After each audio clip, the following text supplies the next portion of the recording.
आज करवा चौथ का व्रत है।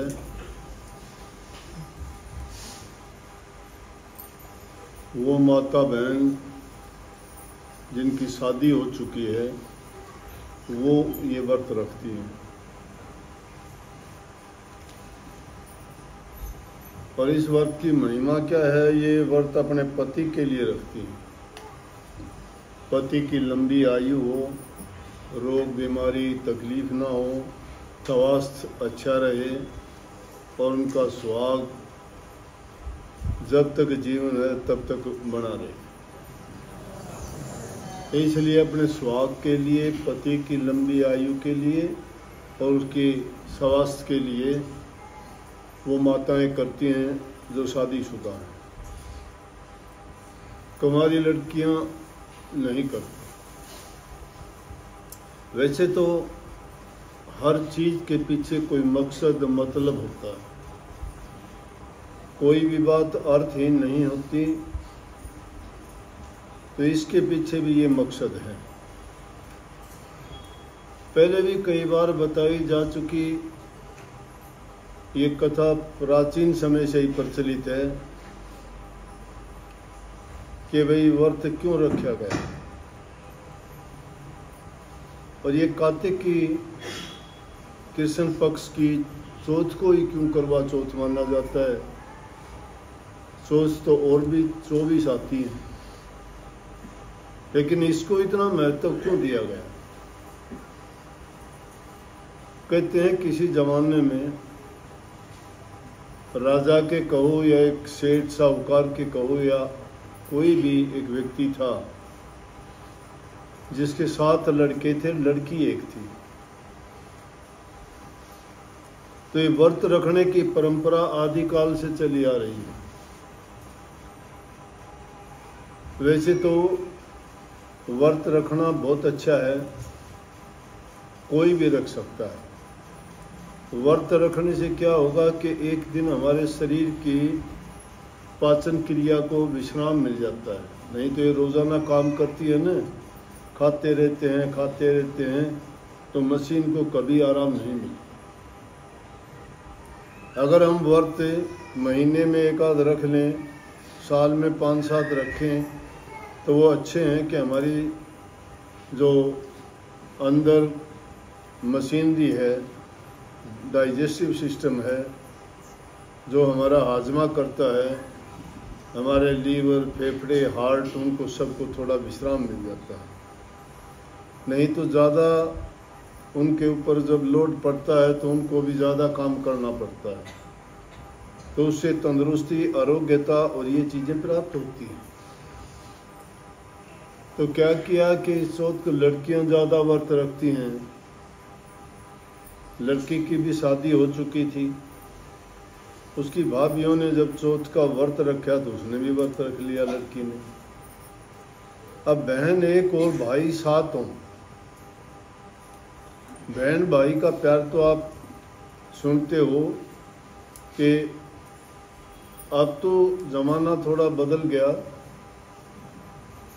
अब तो इसे कलयुग में मनमुटाव हो जाते हैं भाई बहन के। नहीं, भाई बहन का प्यार इतना था कि एक दूसरे के बिना वो जीना भी पसंद नहीं करते। भाई अपनी बहन के लिए सब कुछ कर सकता था। इस चीज़ का गवाह भी है, रावण ने भी अपनी बहन के लिए रामचंद्र जी से पंगा ले लिया और पूरा का पूरा अपना राक्षस समाज का विनाश करवा लिया, लंका को खत्म करवा दिया अपनी बहन के, क्योंकि उसकी बहन की नाक काटी गई थी ना। वैसे तो शायद कोई ना कोई आप सुलझेड़ा हो जाता, लेकिन इसी बात के कारण अगर वो नाक नहीं काटता तो रावण माता सीता को नहीं ले जाता। और इसीलिए उसने उसे बदला लेने के लिए ये कहानी शुरू हुई। तो भाई बहन के प्यार के कारण ऐसा हुआ। इसी तरह वो बहन अपने भाइयों की बहुत प्यारी थी, व्रत रख लिया। अब व्रत ऐसा है ये कि कहते हैं इसमें जब तक चांद नहीं निकलता रात को तब तक कुछ खाते नहीं। अगर नहीं, जो रोज़ाना खाता है अगर नहीं खाएगा, थोड़े टाइम पानी ना पियो तो मुरझा जाओगे। तो पूरा दिन नहीं खाया, उससे अपनी बहन की हालत नहीं देखी। उन्होंने अपनी बहन से कहा कि खाना खा ले। बोली कि नहीं, मैं खाना नहीं खाऊंगी, आज मैंने व्रत रखा है। उन्होंने सोचा कि चांद तो देर से निकलेगा और हमसे भूखी नहीं देखी जाती, हम कैसे खाना खाएं बहन जब नहीं खाएगी। उन्होंने दूर जाके कहीं पहाड़ी पर और एक छलनी लेके जिससे आटा छानते हैं और उसके पीछे से एक दिया जला दिया और प्रकाश करके कहने लगे, देख बहन वो चंद्रमा निकला है, अब तू खाना खा ले। वो जब खाना खाने लगी अपनी भाभीयों से भी कहने लगी कि आओ चंद्रमा निकल आया, उसको अर्घ दे के हम भी खाना खाते। बोले कि हमारा चंद्रमा नहीं निकला, तेरा निकला है, तू खा ले। कि उनको पता था कि धोखा है। तो उनके भाइयों ने प्यार से उसको खाना खिला दिया। अब व्रत टूट गया उसका।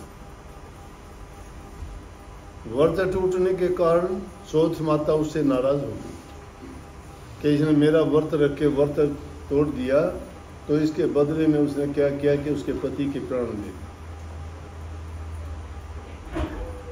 जब खाना खाने के लिए बैठी तो कहते अपशगुन हर चीज के लिए होते हैं। जब वो खाना खाने के लिए बैठी, पहला गिलास जब उसने तोड़ा तो किसी ने छींक मार दी। कोई भी काम की शुरुआत करते हो, सामने से कोई छींक मार दे, अच्छा नहीं मानते उसको। दूसरा, उसने निवाला तोड़ा तो उसमें बाढ़ निकल आया। उसकी माँ भी सोचने लगी, वो भी बोली कि ये तो अपशगुन है, अच्छी बात नहीं है, खाने में बाढ़ निकलना बहुत बुरी बात है, अच्छी बात नहीं होती। इतनी देर में एक संदेशा आ गया कि इस लड़की का घरवाला तो गुजर गया और इसको बुलाया है, बहुत बीमार है। उसको ये नहीं बताया, लेकिन वो गुजर चुका है कि अपने पति के लिए चल पड़ी। तो उसकी माँ ने कहा कि बेटी एक काम करना, ये बात समझने वाली है, हमारे बुजुर्ग माँ बाप गुरुजन हमें शिक्षा देते हैं, उस शिक्षा को मान लेना चाहिए, क्योंकि उनका अनुभव होता है, तजर्बा होता है कि ऐसा करने से क्या होने वाला है। तो उसकी माँ ने उसको शिक्षा दी, बेटी जब रास्ते में जाए कोई भी तुझे मिले उससे बंदगी करते और आशीर्वाद लेते हुए जाना। तो जो वो लड़की वहां से चलती गई, रास्ते में जो कोई मिलता उसी से बंदगी करती गई और कहा कि जो तुम्हें ये वरदान दे, ये आशीर्वाद दे कि तू सौभाग्यवती हो, बूढ़ सुहागन हो, तेरा सुहाग बना रहे, तो उस टाइम तू अपने पल्ले पे गांठ लगा लेना।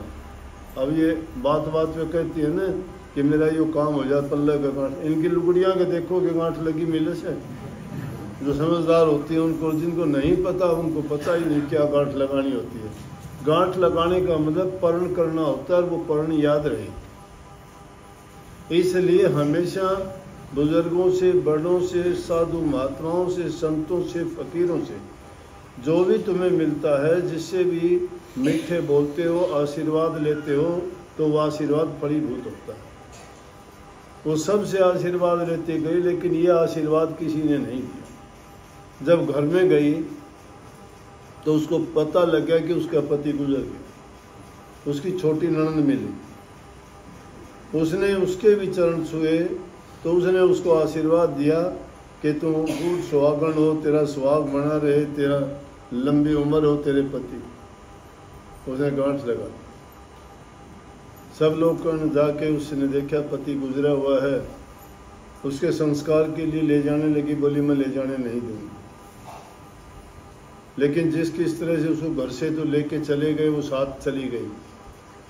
वहाँ साथ जाने के बाद जिद की कि इसको तुम अग्नि मत दो, मैं ये गुजरा नहीं है और मैं तो इसको ऐसे ही रखूँ। जब ज़्यादा उसने जिद की तो उसने उसको बोले कि इसको रहने दो भाई। वहीं शमशान घाट में उसकी एक झोपड़ी बना दी और झोपड़ी बना के उसमें वो रहने लगी। मुर्दा था वो अपने पास रख लिया। उसको रोजाना सफाई करती, नहाती धुलाती। उसकी ननद वहीं उसका कुछ खाना दे जाती उस झोपड़े में ही, और वो बस इसी भजन में लगी रहती कि मालिक मेरे ऊपर कृपा करो, दया करो। क्या कारण था, मेरा पति क्यों छीन लिया मेरे से, मैं कैसे ज़िंदगी गुजारूंगी, मेरा सुहाग जब उजड़ गया तो मेरी ज़िंदगी भी क्या है। मेरे पति व्रत धर्म का पालन करना चाहती थी, लेकिन अब मेरे से छीन ही गया तो मेरा कौन सा ऐसा कर्म था, कौन सा ऐसा पाप था जिसके लिए मुझे ये सज़ा मिली। जब इंसान के साथ में ऐसी कोई घटनाएं होती हैं तो उसको परखना चाहिए, देखना चाहिए कि मेरे से कोई ना कहीं गलती हुई है। लेकिन इस दौरान में वो क्या करती रही, जो भी महीने में चौथ आती हर चौथ का व्रत रखती रही, और जो भी चौथ माता उस दिन आती वो सब की सब उसमें उसको कह के जाती कि भाई करवा दे, करवा चौथ करते हैं ना, करवा बोलते हैं इसको कि करवा दे, सुखी रहो बोले। लेकिन ये किसी ने उसको आशीर्वाद नहीं दिया तेरा पति जिंदा हो जाए। वो सबसे मांगती रही, सबसे प्रार्थना करती रही। हर महीने चौथ आती, वो व्रत रखती, गुजर जाता। आखिर में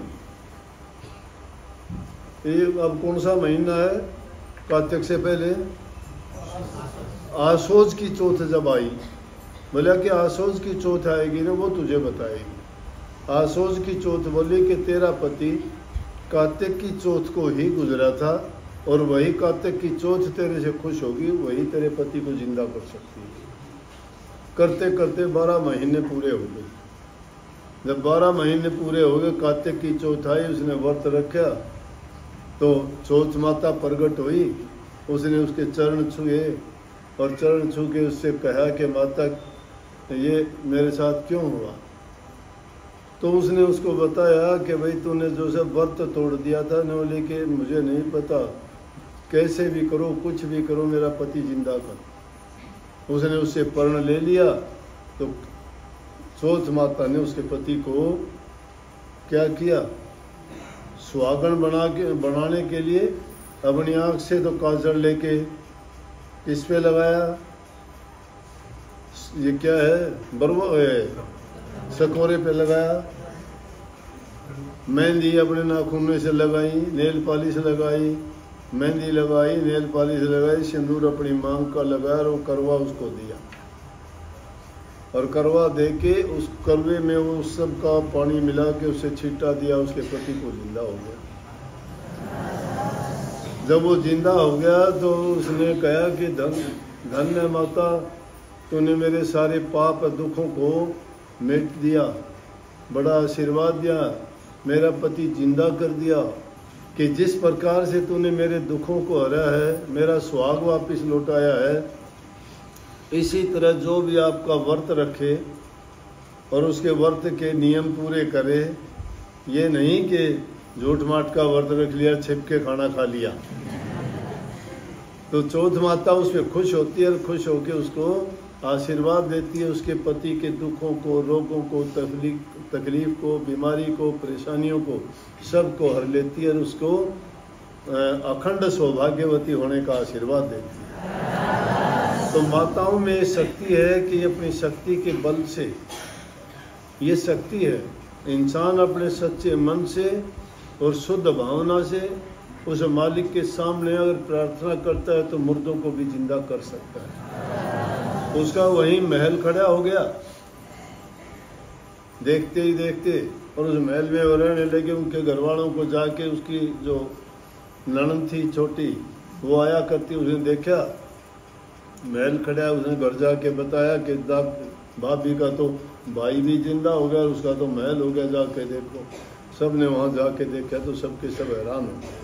तो उस टाइम से सब ने इस कार्तिक की कृष्ण पक्ष की चौथ को चौथ माता का व्रत रखना शुरू कर दिया।